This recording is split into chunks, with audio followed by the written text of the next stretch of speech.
Olá, meus queridos e queridas, nós estamos aqui diretamente dos estúdios do Aula Paraná. Para quê? Para a nossa dose diária de química. Nós vamos absorver mais uma química, professor. É isso mesmo. Mas essa química nós vamos absorver nos nossos neurônios, não é nas nossas veias, sim, não é no nosso estômago, é nos nossos neurônios, porque essa química vai te levar muito longe. Professor, o que é que nós vamos estudar hoje, professor? Nós vamos estudar leis ponderais, algumas leis que estão relacionadas às reações químicas. Vamos estudar as leis de Antoine Lavoisier, esse cidadão francês que contribuiu e demais para o avanço da química. Venha comigo, venha comigo. Vamos ver, olha. Quais são os objetivos desta aula, professor? Definir leis ponderais. Compreender a importância, professor, da lei de Lavoisier para a química. Praticar o conhecimento por meio de questionamentos e atividades. Quais são os questionamentos, professor? O que são reações químicas? Será que há conservação de massa em uma reação química? Vamos analisar, né? Vamos analisar. Primeiramente, vamos pensar um pouco, vamos filosofar um pouco sobre uma torta de maçã. Professor, não fale isso, professor. Eu estou aqui, professor, numa fissura para tomar um cafezão, só estou esperando um intervalo, professor. E minha avó me preparou um bolo, mas não é de maçã. E agora o senhor vem me falar de torta de maçã? Só para instigar aí a sua curiosidade para a química. Veja só, olha, será que uma torta de maçã surge do nada? Como que nós devemos proceder para fazer uma torta de maçã? Veja só, ó. Você já parou para pensar que para preparar uma torta de maçã do nada, será, professor? Dá para trazer à existência alguma coisa do nada, professor? Isso é muito complexo, hein, professor? O senhor está entrando num campo complicado. Não, calma lá. Nós estamos na química. Não fuja da química, não fuja. Olha só, ó. Para fazer a torta você precisará de alguns ingredientes, ou seja, de uma lista de compras que conterá margarina, trigo, ovos e, evidentemente, maçãs. Mas será que essas substâncias de onde vêm? Vamos pensar no principal ingrediente, a maçã. Professor, a maçã vem da macieira, professor, da árvore que gera maçã. Tá, tudo bem, né? E esta árvore, professor, esta árvore vem de uma semente de maçã. Buenas. E a semente vem da onde?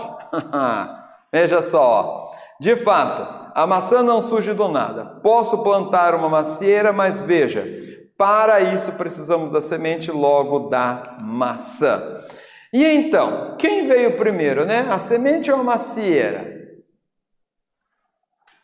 Na realidade, a macieira, que deu origem à semente. Não a criou do nada, e sim passou por diversas transformações químicas complexas e também pelo processo de evolução da planta, né? Então, veja só, ó, para nós fazermos uma torta de maçã, nós precisamos do universo. Sim, de onde nós vamos tirar os ingredientes, né? Do universo, da natureza. Buenas? Olha aqui os átomos, ó. Olha os elementos químicos ali que compõem as substâncias os materiais, e os materiais nós iremos utilizar para fazer então esta torta de maçã e nos deliciarmos dela. Tá aqui, ó, o processo. O átomo, substâncias, a semente, a maçã, a macieira e por fim a torta de maçã. Buenas. Professor, achei interessante toda essa filosofia aí, professor. Mas vamos para a química. Tá aqui. Apesar que ali também tem química, hein? Não se engane. Então, você já deve ter ouvido esta frase em algum momento da sua vida. Observe. Na natureza, nada se perde, nada se cria, tudo se transforma, tá? Então, a energia que eu absorvi dos alimentos está se transformando em trabalho, em gravar esta aula, em energia sonora, energia térmica, ou seja, está tudo se transformando, nada se perdendo e nada se criando. Sabemos pelos estudos deste cientista, desse cidadão maravilhoso, esse cidadão lindo que tem uma beleza extraordinária, sobretudo nos seus estudos, na sua inteligência, que infelizmente já partiu, né? Albert Einstein. Sabemos o quê? Sabemos que numa reação química ocorre minimamente, mas ocorre uma perda de massa. Agora, esta perda, ela não é literalmente perda. O que nós sabemos, graças ao estudo do Einstein, é que esta diferençazinha mínima, ela vai estar se transformando em energia. Massa e energia são equivalentes, logo a massa não é perdida, e sim transformada em energia.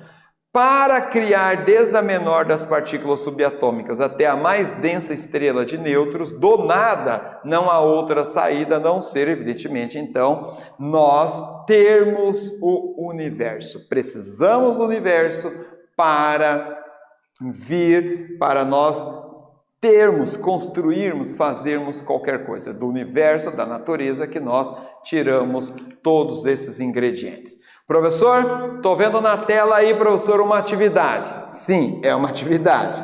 Essa atividade está relacionada ao que nós já trabalhamos no decorrer desta aula, tá? Então veja só o que você vai responder nesta atividade.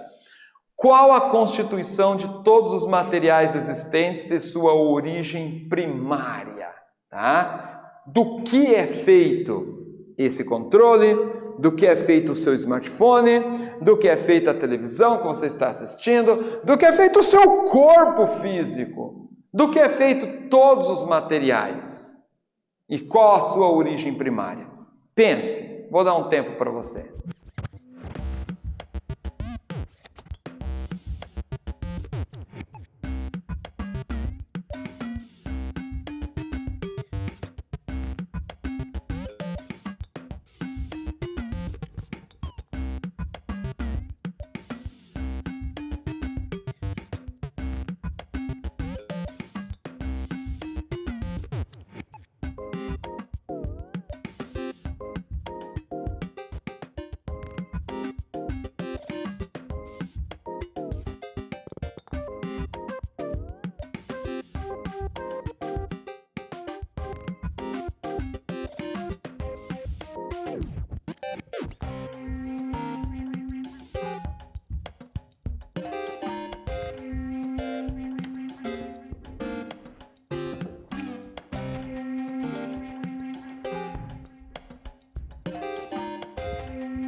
Buenas, professor. Respostinha tranquila, professor. Tranquilinha, professor. Eu levo fé em você, hein? Olha, estou confiante em você, no seu trabalho, nos seus estudos. Olha, o átomo é a unidade fundamental da matéria. Sim, toda a matéria que nós interagimos, que nós conhecemos, que nós somos constituídos, é constituído por átomo. Basta você lembrar a fórmula química da água. Qual é a fórmula química da água? H2O. H, professor, símbolo do hidrogênio. Hidrogênio é um átomo. O oxigênio também é um átomo. A água constituída de 2 átomos de hidrogênio, 1 de oxigênio. Então, o átomo é a unidade fundamental da matéria. Portanto, todos os materiais dos quais somos feitos e interagimos são constituídos por átomos. Por sua vez, tem a sua origem primária na origem do universo. Quando o universo se originou, então, passando por todos os seus processos, e um deles chegou na formação dos elementos químicos. Agora, veja aqui, ó, esta ilustração, essa sequência de desenhos aqui. Está ilustrando o que, professor? Veja, eu almocei, você também deve ter feito alguma refeição, e o meu organismo está processando, o seu organismo está processando o alimento que nós ingerimos e jogando açúcar para o sangue, na corrente sanguínea. Nós respiramos, nós estamos injetando gás oxigênio nos nossos pulmões, aonde a corrente sanguínea vai passar, o sangue vai passar pelo nosso pulmão, captar este oxigênio que vai reagir com os açúcares, queimando-o e gerando o quê? Veja essa figurinha aqui, ó. Energia! Energia para você dançar, para você jogar futebol, para você jogar voleibol, para você... Professor, não, professor. Sim, energia para você ajudar sua mãe a lavar essa louça aí.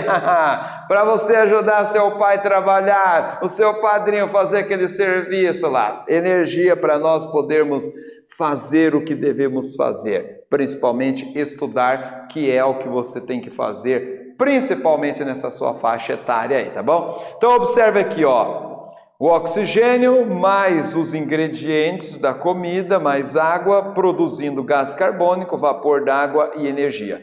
Aqui nós temos uma reação química, tá? Nós temos substâncias reagindo para transformar-se em outras substâncias.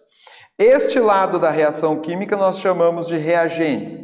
Este lado da reação química nós chamamos de produtos. Muito bem. Será que existem leis relacionadas às reações químicas? Será que as reações químicas obedecem a algumas leis? Bom, essas leis não são leis que o ser humano impõe, né? Evidentemente. O ser humano descobre essas leis na natureza. E aí nós enunciamos essas leis com as nossas palavras, evidentemente. Pode ser que às vezes nossas palavras são pobres, não conseguimos expressar na íntegra aquilo que ocorre. Mas a verdade é, as reações químicas sim obedecem a algumas leis, né? Essas leis são observadas por nós e nós as enunciamos. E alguns cientistas bastante interessantes, né, no decorrer da história e atualmente estudando, vão descobrindo e vão enunciando essas leis. Algumas levam o nome deles, em homenagem. A ciência faz muito isso, tá? A ciência homenageia os seus expoentes. Isso é algo lindo, isso é de uma beleza extraordinária. Tá? Reconhecer, que coisa maravilhosa, reconhecer os trabalhos desses homens e mulheres que tanto se esforçaram para nós, para a humanidade avançar ao ponto que nós estamos hoje. Então veja só, sim, e são denominadas leis ponderais. São aquelas que regem uma reação química. foram desenvolvidas experimentalmente a partir de massa das substâncias envolvidas, reagentes e produtos. Foram postuladas no final do século XVIII e trouxeram grande avanço ao desenvolvimento da química, pois são base para os cálculos químicos. Veja aqui, nós temos essas três leis aqui. A lei de Lavoisier, a lei de Proust e a lei de Dalton. Lei da conservação das massas, lei das proporções constantes e das proporções múltiplas. Aqui, vamos voltar à frase, né? Na natureza nada se cria, nada se perde, tudo se transforma. Mas o que será que essa frase tem a ver com a conservação das massas? Vamos ver, ó. Para respondermos esse questionamento, precisamos retornar ao final do século XVIII e nos encontrarmos com um cidadão francês muito interessante, que é o Lavoisier. Ah, que mente brilhante! Que cidadão brilhante! Quanto avanço este cidadão não proporcionou para a ciência, em específico a química. Foi ele que formulou a lei que explica a conservação das massas. Olha aqui, ó, a foto dele aqui, né? Viveu entre 1743 a 1794. Você pode ler um pouquinho mais da história dele, tá? Ele teve um fim que não foi tão interessante por causa da Revolução Francesa. Ah, que tristeza, né? Mas tudo bem, não vamos entrar nesse detalhe, vamos ver apenas a beleza dos seus estudos. Foi proposta em 1775 por Antoine Laurent Lavoisier, que é considerado o pai da química moderna, e diz: a soma das massas de todos os reagentes deve ser igual à soma das massas dos produtos. Ou, como é mais conhecida, na natureza nada se perde, nada se cria, tudo se transforma. Veja aqui esta reação química, ó. Óxido de cálcio, água e produzindo hidróxido de cálcio. Veja aqui a beleza do estudo, da observação desse cientista Lavoisier. Ele observou que não há perca. Na natureza vai haver transformação. Que coisa maravilhosa! A soma das massas de todos os reagentes deve ser igual à soma das massas dos produtos. Então observe, ó, somando a massa do óxido de cálcio e de água, 56 gramas com 18 gramas, somando a massa dos reagentes, tem que dar exatamente a massa dos produtos, 74 gramas. Não há perca e não há criação de matéria, sim transformação. A importância da lei da conservação das massas. A lei de Lavoisier representou um avanço na compreensão das reações químicas e também trouxe maior precisão aos cálculos químicos. Se hoje nós temos precisão em vários fenômenos industriais, várias reações químicas em laboratório, no seu corpo ao ingerir um medicamento, é graças aos estudos desse cientista Antoine Lavoisier. Aqui, algo especial para você. Na reação de formação da água, representada pela equação química abaixo, está aqui, hidrogênio e oxigênio formando a água. Pela lei da conservação de massas, quantas gramas de água se formarão ao reagir completamente? 2 gramas de gás hidrogênio e 16 gramas de gás oxigênio. Tempo para você.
Buenas, professor. Atividadezinha interessante, professor. Fez eu fixar bem aí a ideia da conservação das massas proposta pelo cientista Lavoisier. Então tá aqui, ó. 2 gramas de gás hidrogênio, 16 gramas de gás oxigênio. A soma dos reagentes tem que ser exatamente a soma das massas dos produtos, 18 gramas. Aqui eu preparei um texto interessante para você estudar um pouquinho mais a vida desse cientista, desse cidadão Lavoisier, que muito contribuiu para o avanço da ciência, em específico a química. Lavoisier, que não está presente nos livros didáticos. Acesse ali, esse QR Code ali, e leia. Conhecimento nunca é demais. Você vai estar à frente do seu concorrente. O que estudamos nesta aula, professor? Definimos as leis ponderais. Compreendemos a importância da lei de Lavoisier para a química. Praticamos o conhecimento por meio de questionamentos e atividades. Aqui nós temos algumas referências usadas nesta aula e sim, chegamos ao final. Ficamos por aqui, você por aí, a química nos envolvendo e, claro, a química nos trará mais uma vez para mais uma aula. Até a próxima!